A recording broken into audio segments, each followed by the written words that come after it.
Admiral Byrd, you've been to both the North Pole and the South Pole. Is there any unexplored land left on this Earth that might appeal to adventurous young Americans? Yes, there is. And not up around the North Pole, because it's getting crowded up there now, because they find out it's really usable, not only to live in, but militarily. But strangely enough, there's left in the world today an area as big as the United States that's never been seen by a human being. And that's beyond the pole on the other side of the South Pole from Middle America. And I think it's quite astonishing that there should be an area as big as that unexplored. That's a tremendous So challenge. there's a lot of adventure left down at the bottom of the world. Well, Admiral, do you hope to see that?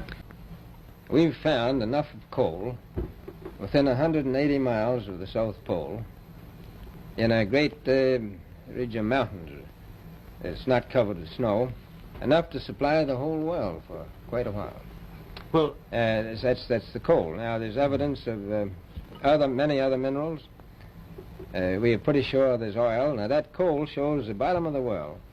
Now, by far the coldest spot in the world. Where that coal is gets 100 below zero in the winter.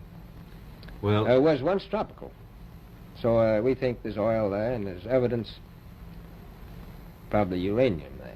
is it any secret? Is there uranium there? That would be the only thing that would be practical to actually go after, I suppose. Everything else would be economically unfeasible, wouldn't it? Well, as we recklessly expend our resources, the time will come when we'll have to go after that stuff down there.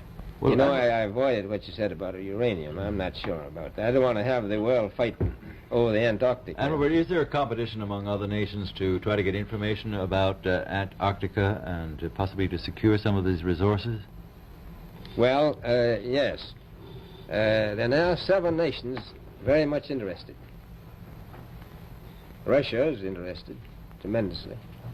That I'm sure of. Australia has an expedition down there. The Argentine, the Chile, New Zealand, Britain, and so on. Now, you can understand those people down there being interested because they live down there, the New Zealanders, the Argentinians, the Chileans, and the Australians. And so we don't do much about claiming anything. Admiral, you make this sound a little crowded. Are there that many expeditions now there or en route there? Well, you know, as I said, it's the most peaceful place in the world, but I don't think it will be for long because of this intense interest on the part of other nations and this nation. Well, Admiral... Say government. Well, Byrd, may I ask you, is there a great difference between the top of the world and the bottom of the world? There is. Now, the North Pole is the center of an ocean 10,000 feet deep.